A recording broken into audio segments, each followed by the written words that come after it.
Hello, I'm Jim Timon, ASHTO's Executive Director, and thank you for joining the National Operations Center of Excellence here on YouTube Live to celebrate this year's TSMO Awards. We're going to do a few things during today's ceremony, and first we're going to start with announcing the 2021 TSMO Award overall winner, chosen from the 4 category winners. And then we're going to talk to this year's TSMO champion, Brad Fries of the Tennessee DOT. And then finally, we're going to discuss next year's TSMO Awards and how you and your organization can participate. But first, I'm happy to be joined today by Scott Marler, who is the director of the Iowa Department of Transportation and serves as chair of both NOCO's Strategic Advisory Council and ASHTO's Committee on Transportation Systems Operations. Director Marler is going to tell us a little bit about NOCO overall and the awards program, and then introduce the 2021 TSMO champion. So Scott, over to you. Thank you, Jim, and hi, everyone. The National Operations Center of Excellence is a partnership of the American Association of Highway Transportation Officials, ASHTO, ITE, and ITS America, with support from the Federal Highway Administration at the US DOT. Each year, the National Operations Center of Excellence hosts the TSMO Awards to honor the best practices in managing and operating the transportation systems throughout the country. In 2021, we had 4 category winners announced earlier in the year. You can see up on your screen here the 4 outstanding winners from this year. We will announce the overall winner later in the program here today. But first, as part of these awards, each year we honor a TSMO champion. A TSMO champion is someone who not only has forwarded the practice of TSMO in their agency, but who has worked across the profession to advance the state of the practice. This year, I'm pleased to say that we're honoring Mr. Brad Fries of the Tennessee Department of Transportation as our TSMO champion. Brad, Thank you, Scott. Brad, the Operations Center has released a great profile on your work and what makes you truly a TSMO champion. I encourage everyone on the call to take a look at that on the NOCO website and linked here in the chat box. So to start, Brad, I want to ask you, when did you start seeing yourself as a TSMO professional and what we now know to be just a TSMO champion? Yes, sir. So really, probably after 10 days in Linthicum Heights, Maryland at the Operations Academy. Shout out for the class of 2012. I was privileged to attend the Operations Academy, which is really was sponsored by the used to be the I-95 Corridor Coalition, now the Institute of Transportation Coalition. And FHWA is part of that as well. So I was privileged to attend that. And really after the 10 days of drinking the Kool-Aid and really getting to see that bigger picture view of everything, at that time I came in as more of a technology guy, focused more specifically on ITS, but getting to see the big picture and getting to meet with my peers there, really, I came away, with that understanding of what it means to be a TSMO champion and what it means to be a TSMO professional. Oh, thank you. I want to again welcome everyone to this YouTube live event with the National Operations Center of Excellence.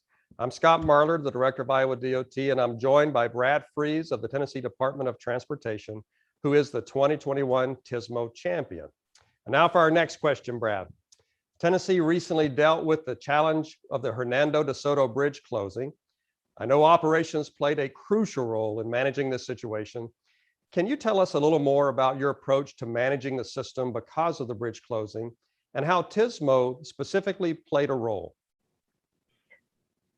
Great. So that was it was a challenging summer for us at TDOT, but also Arkansas DOT. And I guess I would have to say it was a real team effort all around. It was just not one agency out there. It was really, the partnerships between Arkansas DOT, the locals, Memphis, city of Memphis, working with the local Memphis police, Tennessee Highway Patrol, really daily. We met daily. We had these technical meetings daily where we talked about it. And our approach was very proactive. We looked at the data. Every day we got a report from our radar sensors and probe data just to look at what traffic was doing, where the delays were occurring. Obviously, where we knew we were going to have delays, but also it helped us really change, come up with different mitigation strategies and come up with different plans as far as making improvements in near real time. So that was something that really increased, really showcased operations in TSMO, Transportation Systems Management and Operations. Great, thank you. Another quick station identification. Again, I'm Scott Marler, Director of the Iowa DOT, here today with the National Operations Center of Excellence to honor Brad Freeze at Tennessee DOT as this year's TSMO champion. Okay, Brad, my last question. You've led a TSMO department and implemented many TSMO projects. Several of your projects have been featured as case studies at the Operations Center. They've been in the running for NOCO awards. Can you tell me about a project or two that you're particularly proud of during your time at Tennessee DOT? Right. So I guess one of the highlights early on when we formed the Traffic Operations Division and we really started reorganizing to support TSMO was the building of we built a traffic incident management training track in partnership with our Tennessee Highway Patrol. I mean, that was just all around just the partnership that we had with our state police and just the timing, everything came together really well. And that was something that I'm always going to remember. We got to cut a ribbon, and so many of these TSMO projects, we don't really, don't get that opportunity to cut a ribbon, some of these initiatives that we have. So it was a great experience with that project. The other project I would say is our I-24 Smart Corridor in Tennessee is really something that combines so many elements of TSMO into one project, and it's really an ICM, Integrated Corridor Management project in Tennessee. So that's something that I'm really proud of as well. Before we go, Brad, I want to hear what's next for you and for your agency in the realm of TSMO. So we have great leadership support for TSMO. I mean, we are currently in the process of developing our TSMO program plan. It's our second iteration of that plan. We have great leadership support, like I said. However, I mean, we're still swimming upstream every now and then. We're continuing trying to increase the focus on transportation systems management and operations. Or that, we have to, it's a continual process of selling and working against the culture, the traditional culture of a DOT. But we have, like I said, we have great support from leadership. I myself will be moving on from the Tennessee Department of Transportation here in next month. Actually, I've accepted a position at the Nashville DOT, so I have an opportunity to be a TSMO champion at the local level in Tennessee, but we have a strong program here at the Tennessee DOT and looking forward to a lot of great things coming for our agency. Wonderful. Well, again, Brad, congratulations on being named this year's National Operations Center of Excellence TSMO champion. It's been so good to hear about the work you're doing and have done.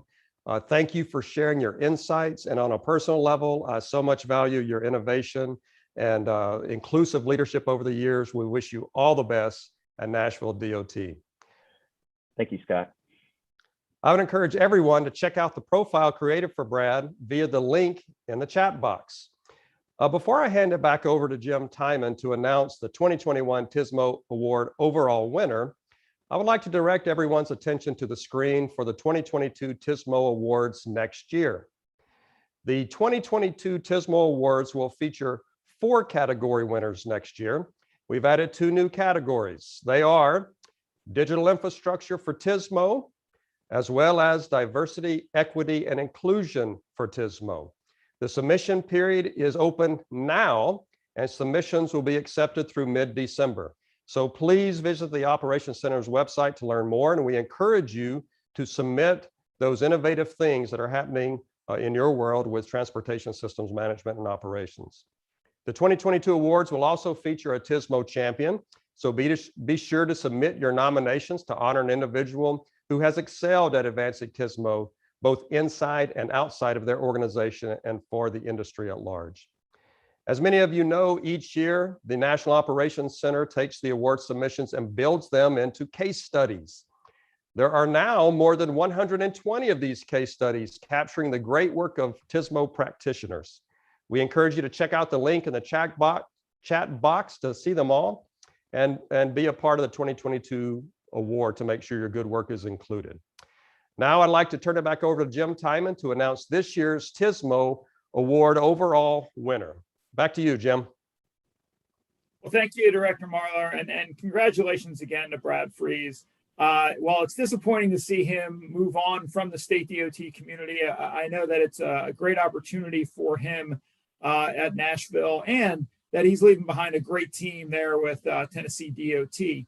It's also important to point out, right, that these issues that we're dealing with from an operations standpoint, they don't necessarily respect, what jurisdiction a facility is from a state or a local standpoint, and that we all do need to be able to work together across those jurisdictions. So, we know we're going to continue to see Brad within the TSMO community and continue to be able to benefit from the great work and contributions that he's made over the years and will be continue to make into the future.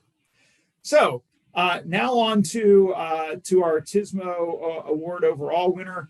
Earlier this year, the Center for Operations Excellence announced the 4 category winners for this year's awards, and they are in the Best TSMO Project category, the Pennsylvania Department of Transportation for their TSMO Performance Program and Traffic Operations Analytics tool. In the Agency Improvement category, the North Carolina DOT for their Traffic Incident Management Training track, and in the work zones using TSMO category, the Iowa Department of Transportation for their entry on Comprehensive Work Zone Management Program.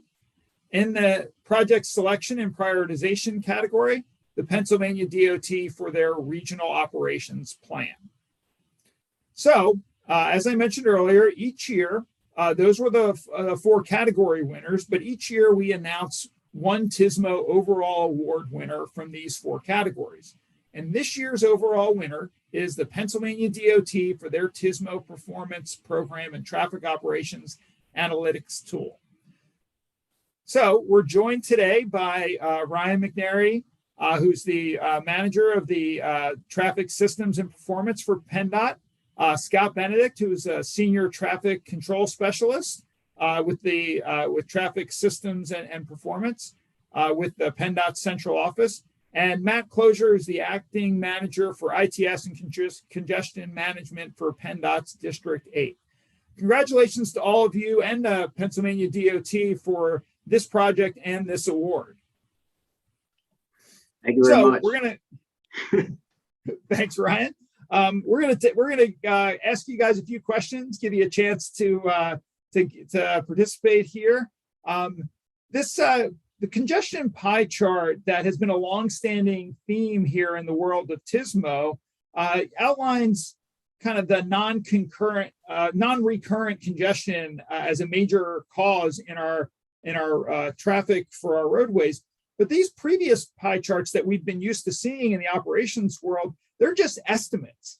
This project here that you guys have put forward takes essentially a real world pie chart for your specific transportation system. Can you tell us a little bit about how you did that and how you're starting to use this information and how you're managing your transportation network? Sure. Yeah, like I said, thanks again for this honor. It's a lot of work over the years to get here, and the congestion pie chart is one of the iterations that we've worked to for a long time. To stay on that theme, it's been a very iterative approach. So all that are listening, this didn't happen overnight. It occurred over several years, but in the beginning, we basically had to combine a lot of several, of our DOT databases into one specific TSMO database, where we kind of drew that link to congestion and how we could start building a congestion pie chart per se, is we linked all of our DOT data sources to crowdsource incident data, specifically from Waze and INRIX. And we primarily did this spatially and temporally for those that are interested in doing this in your own areas. But this is how we started to understand how incidents impacted congestion. It was impacting the motorists out on the roadways. It started from EDC4 efforts from FHWA. We were able to put data-driven measures back to when the travel gets back to normal too, per those conditions we get from INRIX. So we use that methodology by drawing these links, and we started to combine that information back to our police reported crashes, our incident management database, the maintenance database, our weather information, and then, like I said, Waze and INRIX. So long story short, we linked all these slowdowns into a kind of comprehensive congestion impact score. So basically, we have the overarching amount of congestion for the state, and then it's put through a hierarchy of cause. And to make it clean, we had to, separate it by certain causes. So, for example, if you have recurrent congestion and in an area where you're expecting that, but then there's a crash in that congestion, we had to set the hierarchy, but all the time before is recurrent congestion, the crash occurs, that is going to be associated to the crash congestion. We do have the ability to look in the back end of the database to all look at those multi-factors as well, because we know congestion as a whole isn't one cause. So that's pretty much on the real high level how we've drawn this link on the back end. But we have the ability to look into it further. Scott, if you wanted to talk a little bit, maybe a little more about the methodology and how we developed it a little bit with our team. Yeah, sure. I mean, in terms of how we did this, we can't forget the contributions of our data team, our IT, our data scientists. They're not represented here, but they do the grunt work here. We have a database of terabytes and terabytes of data, and we understand operations, but they understand the data on a deeper level and can do all the correlations. So, basically what we do, and this is our general process, we kind of said, we kind of laid out for them, here's what the congestion pie chart is. How's the best way that we can accomplish this based on the data that we have? And then they came back with a rough methodology, which usually when we get the questions right, usually the rough methodology is 70, 80, not even 90% of the way there. And then we have a significant back and forth to kind of help them clearly understand what we need and what we're looking for. And then they deliver that to us in terms of what they can put together in a really useful and usable report. Matt, to his second part of the question, how's it been used on the local level? I think in his introduction we heard that the regional operations plans won an award as well. But I know specifically on your side, if you wanted to link that for everybody, how the planning partners are. Yeah, absolutely.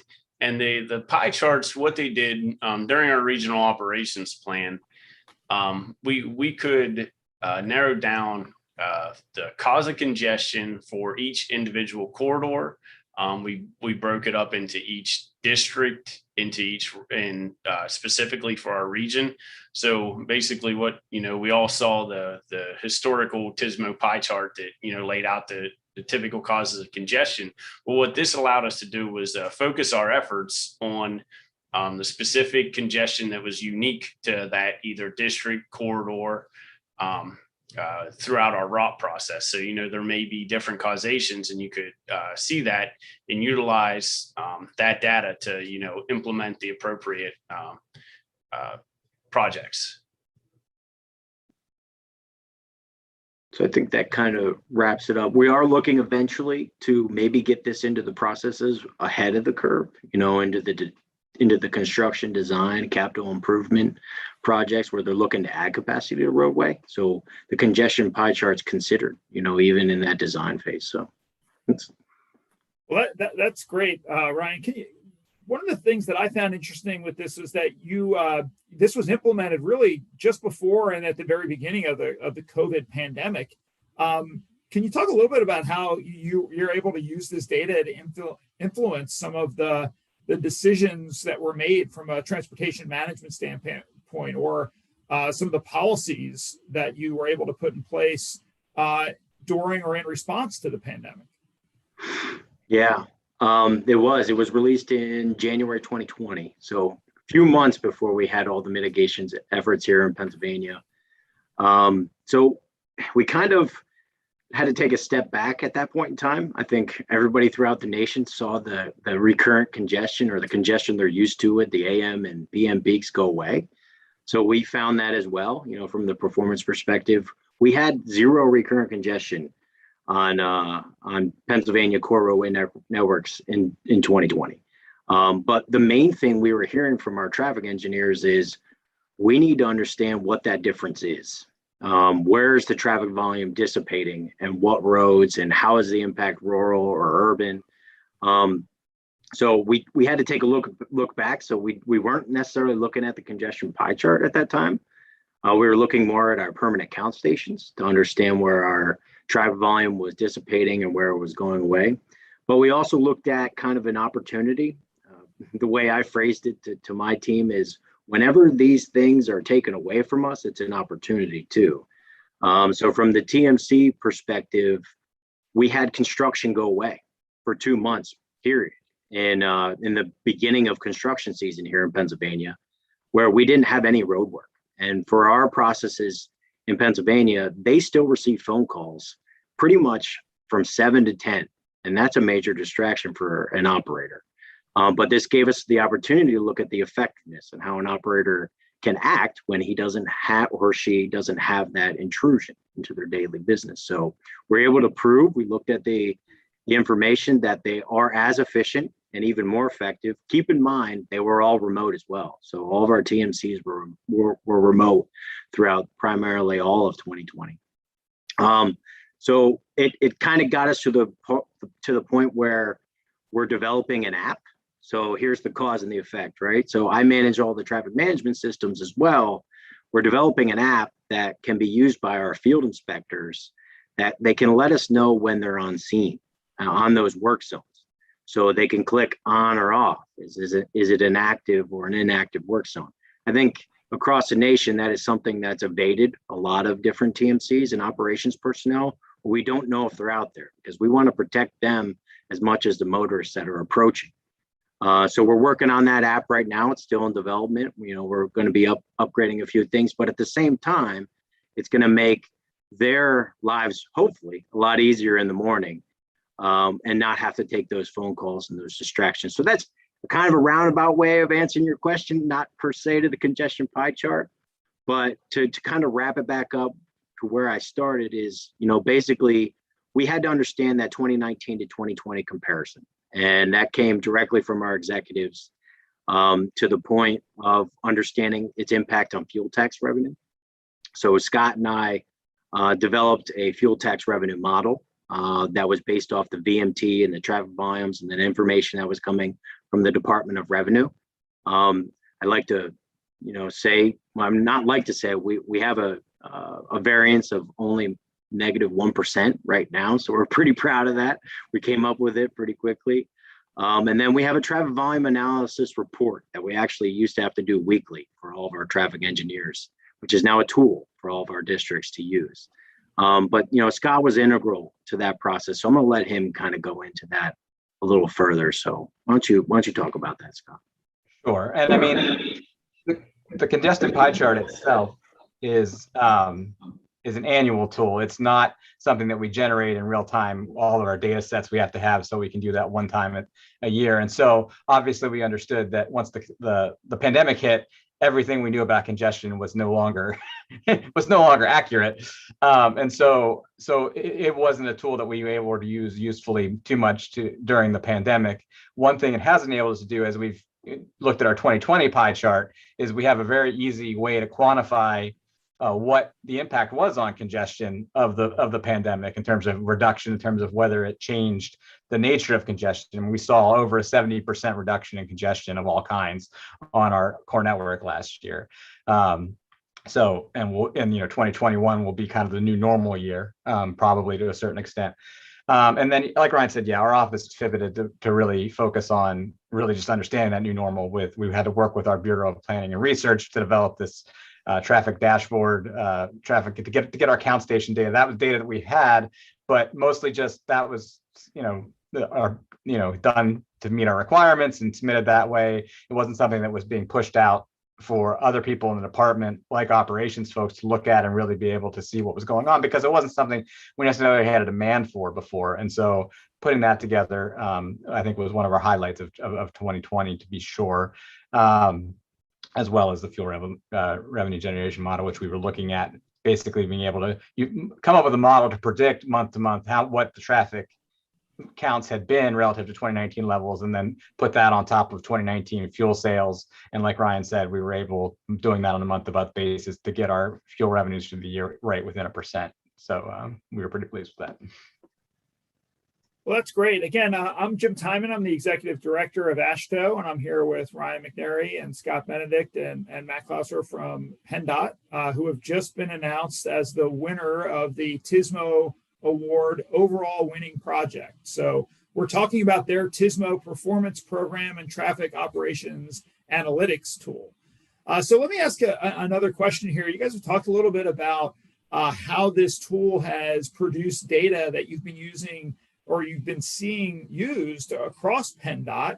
Are there any other examples of key initiatives that have resulted from this planning process? And specifically, how do you expect planning to be part of future initiatives, such as cooperative automated transportation situations in the future? So our kind of key efforts right now are to get the congestion pie chart into the core business of the planning organizations. You almost have to go on like a PR campaign when you release something. This award is probably certainly going to help us with that PR campaign. So we appreciate that, highly.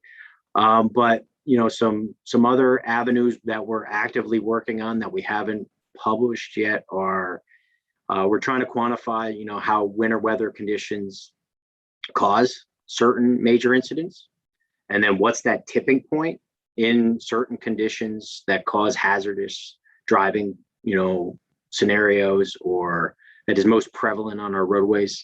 Ultimately the goal is to, automate protection messages for motorists that are approaching, for example, a whiteout or a snow squall. Those are a real concern in Pennsylvania. They pop up all the time, and they cause the 50 to 100 car pileups. So if anything we can do to get ahead of that, knowing where it's going to go or the track of the storm, is going to be beneficial. So that's one core thing we're working on right now. We're pretty close to identifying that. We're going to be piloting some manual approaches to that this year in our ATMS system. We're trying to better define how we deploy ITS devices, be more data driven, not just say, let's just put one here. We have a construction project. Be data driven on the background of understanding device deployment. We're trying to understand, is there an impact on the motorists with certain CMS messaging? So we don't have we have a uniform policy for CMS messaging, but we don't have a standard template that everybody has to use. So we're trying to understand if a certain type of detour route message or a certain type of construction message is more effective on our motorists. So we're in the process of working on that. And then I think the biggest development we're probably going to have is we're trying to work on a data fusion engine, and we're in the design phase currently. So we're going to have the ability to have a V2X capability where we have all of our data and some of our TSMO outcomes that would be able to be sent out to any cars that are listening. So any of those hazardous weather conditions that maybe pop up, or we could have virtual CMS out there. We're trying to be less deployments in the field, maintenance costs, and we're getting to a connected time where we could be in dash almost, but we don't want to be too intrusive there. So it's a fine line, but that's where we're heading. Well, that's great. Before we get to our last question, I did just want to say again that congratulations to all of our TSMO award category winners, the North Carolina DOT, the Iowa DOT, all had fantastic projects. And I really do want to encourage you to look at those case studies of the work that they did and the work that many other agencies within the National Operations Center of Excellence case study web page that are in the chat box. So if you get a chance, please take a look at all of those other great projects that are out there. So before we close our ceremony, I did want to ask you one last question. I wanted to ask about how you see PennDOT and other agencies using this type of performance data for new initiatives. I know you've mentioned a few here, but also, how can the tool be adapted for other agencies' needs and initiatives moving forward? So I think culturally, that's the biggest hurdle other agencies are going to have. I would be remiss if I didn't acknowledge when I started in operations 7 years ago, I think my boss, Doug Tomlinson, wanted a TSMO performance program. I think I heard him say it weekly, but we struggled to get it off the ground. We didn't know where it would reside. So picking what office it would reside in, my office that I manage right now wasn't always around. The traffic management systems office wasn't around back then. It became something, but I think that's first you have to set out. He had the vision. He went to IT. He helped us solicit getting those data scientists, the database infrastructure, etc. So that's probably integral to all of this. So many thanks for his vision and support on that. But then secondly, we have an open door policy. So we work with everybody. We've already done successful programs with the Department of Environmental Protection, looking at overweight waste trucks by reclamation centers. Our maintenance office recently reached out to us trying to look at snowplow routes and how they prioritize them during certain winter storms. They said they haven't looked at it in a long time. But the structure of our system is we use the government version of Power BI to visualize all of our data. We use the Azure cloud, interface. We work in the cloud first because we like that agile approach. We wouldn't want to do it on premises because there's a lot of intricate work that would have to go on. But as Scott alluded to before, we have a lot of back and forth. We have these meetings weekly with our data scientists. And part of the reason why we brought Scott on to lead this and give this the attention that it needs.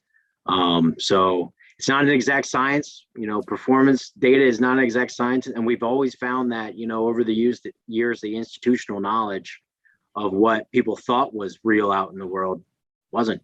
So a lot of trial and error. So that's a little wisdom for you. Scott, did you want to touch on anything there? Yeah, I mean, we're in the process, like Ryan said, we have an open door and we've actually, on the congestion pie chart specifically, this is something that's had a lot of interest to everybody. When we know there were several efforts to do this at the same time, most notably UMD and the CAT lab have been working on one to do nationally. And we've collaborated with them. We were happy we got it done first, but we've been happy to be along, for our sake, but we've been happy to come. We've had a couple conversations with them to get on this, to talk to them and make, kind of share stories on our methodology to try and make this stuff better for everybody. We're also in the interest of, actually being able to make this available to outside partners and planning partners. We're working with a local planner here from the local MPO to try and get, we want to be able to have external access so they don't have to reinvent the wheel, can use what we've already done, and also even bring them into the process. So if there's things that we're doing that we can tweak or add to that would help them and then give them access to our tool, that would be an option that we're looking to pursue. I think it's great that we're talking about partnerships and how we can share this information across different agencies, different entities. Really, that is the core function of what the National Operations Center of Excellence is supposed to do. At the beginning, Ryan, when you were talking to us, you mentioned the Everyday Counts initiative, which has been just so helpful, I think, to the state DOT community. an effort that's been run now by the Federal Highway Administration for, gosh, I guess almost 10 years now. But so many great ideas have come out of that initiative. It's great for us to be able to highlight the work that FHWA does and the partnership that the state DOTs and AASHTO have with FHWA. It's just been great. We wouldn't be able to do some of the great things that we do, especially with the National Operations Center of Excellence, without that partnership and that relationship with FHWA. So thank you to all of them and the work that they do there. Director Marler, do you have any questions here for our award winners today? Well, no questions, but I just want to congratulate Ryan and Scott and Matt, and what a wonderful example of such outstanding projects in Pennsylvania. Thank you for your leadership, and we look forward to the innovations you're going to be bringing next. So thank you so much. Thank you. Yeah, and again, let me also congratulate all of you again, and again to the Pennsylvania DOT for being this year's TSMO Award winner. And thank you specifically, Ryan, Scott, and Matt, for being here with us. Again, I want to mention that next year's TSMO Awards is now open for submission. So it's time to get your submissions ready for an opportunity to win one of these prestigious awards. And finally, I want to take an opportunity to thank my co-host, Scott Marler, for all the work that he's doing. He is not only the person that's leading our National Operations Center of Excellence, but he is also the one that leads our Committee on Transportation Systems Operations. We put a lot on Scott's plate in addition to the great work that he does in his real job, his day job. So I want to thank him for the great work that he does within the state DOT community, and specifically here at AASHTO and for the National Operations Center of Excellence. So thank you, Scott, for everything that you do. So in closing, I'm Jim Timon, the Executive Director of AASHTO, and thank you for joining us today.